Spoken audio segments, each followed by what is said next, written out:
Welcome back to Rubbin'minds. Now, from the insurgency in the north to the farmer headsman clashes that we continue to see in the Middle Belt, to the kidnappings, the armed robberies in the south. Throughout Nigeria, insecurity has been on a rise, and Nigerians are asking, are we really safe? What is the government doing? And when do we feel safe enough to go about our businesses, to go about our lives, to go back home, to visit, to explore the country in its entirety? And we've seen what has been happening this past weeks. So the conversation today is looking at security, the security apparatus, the security infrastructure. Where do we go, Nigeria? To discuss this, I have with me a defense security expert, Dr. Nnamdi Chife. Welcome to Rubbin'minds. Thanks for having me. It's our pleasure. And joining us for this conversation is also a lawyer and human rights activist, Festus Ogun. Welcome to Rubbin'minds. Thank you for having me. It's a hard conversation, but it's one that must be had. Security affects everyone and everything. In your honest assessment, and this question is to both of you, is Nigeria, what is happening? Is there a crisis? Is there a collapse? Or are we just adjusting to the chaos? Is the insecurity becoming a new normal for us? Okay, so here's the thing. We have a structural problem with tackling insecurity in Nigeria. If you look at some of the statements coming from the Chief of Defense Staff, the Minister of Interior, both of them talked about the way our border is porous, and talking about the collapse of security or governance in the Sahel. And we have ungoverned spaces. People move from the border, the northeast, and also the northwest with Nigeria. So if you look at it in a holistic term, we can't say, okay, it's limited to northwest, northeast. We have a border security crisis. And the invasion that happened in Benue, according to intelligence, according to the security chiefs, happened to be foreign invaders. But there are also other elements of communal crises that are associated with past killings in Benue. But this one, we need to identify it as foreign invasion. And how do you curb this problem? We need to start looking at how to, stop invasion from the outside of the country. Either you are talking about the southeast, you have the Ambazonia rebellion happening in southern Cameroon. The south is awash with all kinds of light weapons. They are using this to commit kidnapping for ransom and all kinds of terror in the southeast, south. If you come to the southwest, you have the semi-border, you have all kinds of in and out, illegal footpaths in those areas. Then you have the northwest, northeast, north central. So the 4,000 kilometers that our Minister of Interior talked about, I think the president has to declare sort of a state of emergency on trying to prevent influx of people into our border. Then we can tackle the issue of ungoverned spaces. Festus, how would you rate the security infrastructure currently on ground in Nigeria? I would say that the security infrastructure has completely broken down. And I say this because I know as a fact that the security and welfare of the people is the primary purpose of government. And what we've seen in the past years is that the Nigerian authorities has failed quite woefully in protecting our countrymen. We saw just a few days ago, I would say, over 200 persons were mindlessly murdered in Benue State. Not just that, I read in the news while coming here that about 30 persons were killed in Kebbi by supposed terrorists. Now, when we, on a daily basis, read this news, they are becoming a normal occurrence almost on a daily basis. That points directly to the fact that the security architecture is not only weak, it has completely broken. And that is why, for all of the, issues, security issues that doctor has, rightfully identified from our porous border, from the commitment of the leadership to put an end to all of this, it still boils down to leadership. The porous border can be tackled, the issues surrounding the porous border can be tackled by our leadership. We are talking about communal crisis. I do not see, for me, as far as I'm concerned, as also rightly identified by the Tortiv, the issue that happened in Benue appeared to me to be beyond a matter of communal crisis. It is a case of full-blown terrorism. And after the incident occurred, the president was even asking, when he went to visit Benue, he was asking the IGP, why has there not been any arrest made so far? That demonstrates that because these criminals will commit this crime and at the same time get away with it, and there won't be consequences at the end of the day, they have that courage, and they are pushed to even do the worst because they know that they are going to get away with their crime. So tall and short of the point I labor to make is that the security has broken down. We all of us, including those of us speaking here and everyone watching us, we are potential victims. That the country remains a risk unless and until the leadership of our country finds the courage to tackle insecurity heads on. Dr. Namdi, I want to pick up on what you said about the leadership, and I want you to assess the response of this government, because it seems like it's a statement that comes out, the visit happens, everybody talks, and then it becomes business as usual. Like you said, no arrests have been made. So is that sending a stronger signal to the perpetrators of these violent crimes that you can get away with it, literally? So for us to tackle this problem, we have to go back to the Constitution. The governors are saying that they do not have, because if you look at this, these things are happening within the states. And the governors are chief security officers. Many of them are calling for state security. And recently I saw the National Assembly has State Police Act on some of the amendments in the Constitution. And the governor of Zamfara recently said he needs a state to be, to have a state police. The governor of Benue. In fact, the last 2 months National Executive Council meeting, they proposed that out of maybe 35 states have signed on to state policing. Because you don't need to have the military coming in to fill the gap for what they are not trained to do. By Constitution, the military is supposed to come in to assist the civil authority.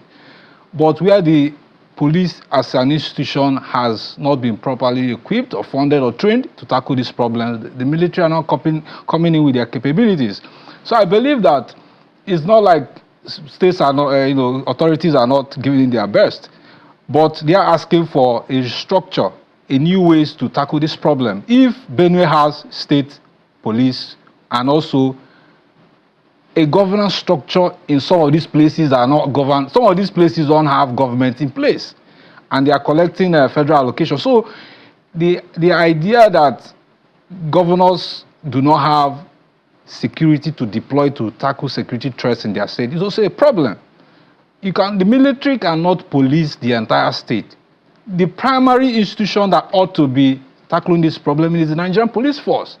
But they are not trained with the way they are not properly funded with the way. So it has to do with a whole lot of issues that has to be starting from reforms. And without tinkering with the Constitution, having the state to deploy capability as a state, in a state force to tackle these problems, and deploying governance structures across these ungoverned spaces, will continue to have the problem.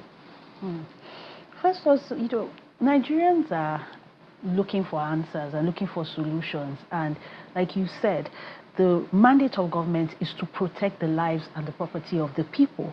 So absolutely, what should Nigerians be asking of their presidents, of their governors, of their local government chairmen? Because we need answers. This cannot continue. Or like you said, all of us here are not safe. Well, I will just continue from where Doctor stopped. And I will go a bit elaborate on this. We need a state policing system. Nigeria is a federalism, no doubt. But you see that we currently operate a system that is unitary in nature. especially as it comes to our security architecture.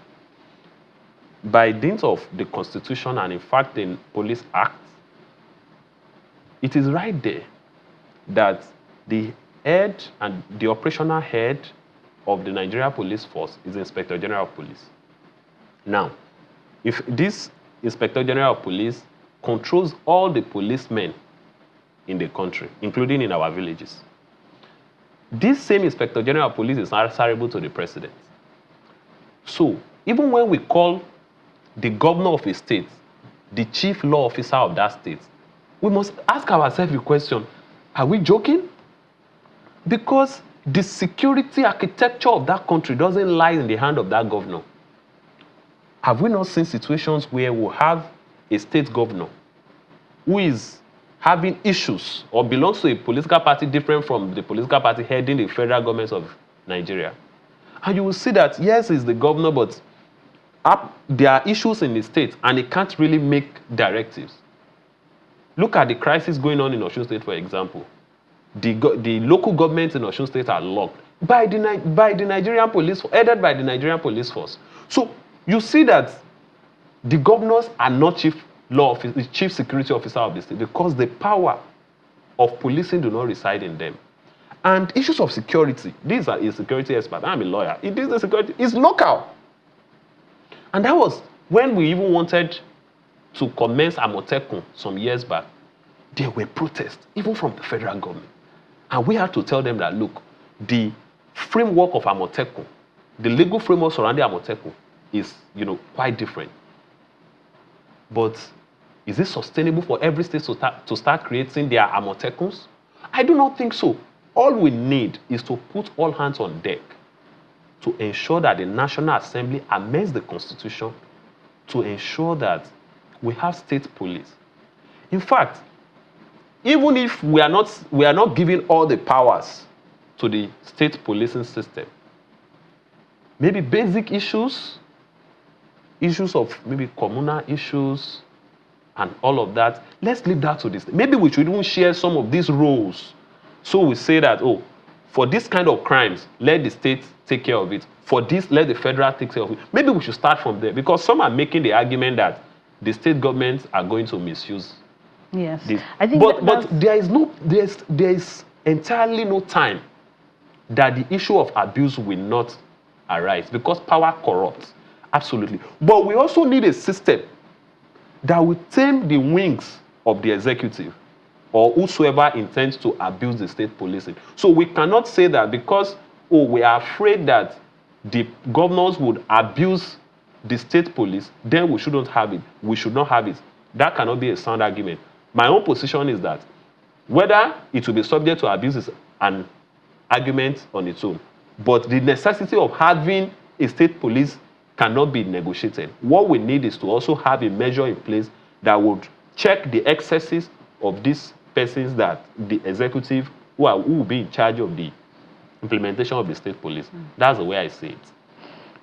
Checks and balances. Absolutely. Doctor, while this is going through the National Assembly and we're awaiting the constitutional review, what can the leadership be doing now in the short term to restore the confidence of Nigerians that they can go about their businesses in a safe manner? I mean, we've seen the president go visit Benue State. We saw children pulled out of schools to line the streets to sing the national anthem. There was whole pomp and pageantry, red carpet. It was almost like a banquet of sorts, and then a meeting, questions and answers. Could more have been done? Is that the most emotionally intelligent response to a crisis of that magnitude? And still we've seen no arrests. Okay, so here's the way I see it is the governors are not powerless to an extent. The governors have security votes, and they cannot claim not to know what to do if your state is being overrun by criminals. Take example, for example, in Anambra State. For the past 2 years, the state has been infested with kidnappers, all kinds of terror happening across the communities. But this January, governor set out to pass, submitted a bill to the State Assembly, the Anambra State Internal Security Law, set up, traditional institutions, traditional rulers, vigilante services in every community. We have 326 wards, political wards in Anambra State. Each of these wards have vigilante, traditional ruler, and also a town union. So it has to be, you have to think outside of the box. Before the constitutional amendment is done, the state has to organize themselves in a way that you try to take over these ungoverned spaces. Do not leave. It goes to some of these states, there's no presence of government. So what you need to do, you need to take over these ungoverned spaces and bring in a government institution with the traditional, if you talk to some leaders in the north, they tell you that since the institution of district heads were decimated in some parts of north, that is when you see this, because when crime starts manifesting at the infants, you have district heads who try to prescribe solutions to the crime before it gets to maybe the emir or skyrockets to formal governmental institutions. But a situation where the governor says, oh, I'm waiting for the federal government. You don't have to wait for the federal government. The Nigerian Governors Forum can even sit down with the IGP, talk about zonal operations intervention in a way that, because operations take time, you need to fund operations for like 12 months to be able to degrade the capacity of criminals, terrorists, and bandits, to deny them freedom of movement and action. So you have to sit down either as a collective, the Governors Forum, or as an individual. You can't say, Plateau governor cannot say, oh, you don't have a vigilante service or a security structure in a place whereby people were just murdered. If there were people you are suspecting them to be criminals, there should be an agency, either a vigilante or a government agency that they can hand people over to. So saying that, oh, you're waiting for federal government to pass bills or to come and intervene, no. They can use alternative solutions, alternative mechanisms to curtailing crime in their various states. And that's my position on it. And what's your position, Festus, with the response in the immediate by this government? Well, I will just take the case of Benue State as an example. For me, I strongly feel that the president, who is the commander-in-chief of armed forces, on who stabilizes the security reports of the country, is not empathetic enough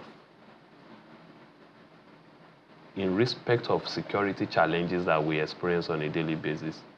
You see that when the massacre that happened in Benue State was all over the news, the Pope in Rome, Italy, condemned that sad occurrence.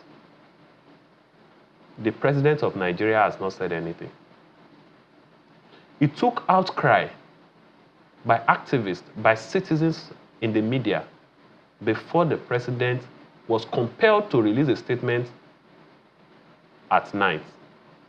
At the end of the day, the president regarded in a statement, or regarded the mindless massacre of our countrymen to a case of communal crisis, urging the governor to see to the, when it was a clear case of terrorism. That is not all. On the following Monday, the president mentioned that he will look at his schedule, or say things to the effect that he will check his schedule to see how he would make himself available on a Wednesday. Again, that demonstrates the fact that the president is really not concerned, because there is no schedule that is greater than the lives of 200 countrymen that were lost to these criminals. I've made the point clear that the lives of those persons that were lost, 200 human beings, the value of their lives is not less than that of the president. The way the president has blood in his veins is the same way those 200 persons that were killed. The same way he has organs is the same way. So there is no Nigerian that is greater than other Nigerians. So the president said he is going to clear his schedule before he visits the state. But that is not even all. The day he visited the state, we saw children in the rain singing national anthem, waiting for the president. I would not ascribe that to the president, but that is completely condemnable because it violates even the rights of these children. And what I saw was a banquet. I do not see, because in fact, it looked like a political gathering where, you know, the president was practically, you know, we're out of making time. manifestos. Unfortunately, we're out of time. Thank you very much, Festus Ogo, and thank you very much, Dr. Nnamdi Chife, for being our guest here on Rubbin'minds. Thank you for having us. Thank you very much. We'll go on a quick break on Rubbin'minds. Don't go anywhere. The show continues soon.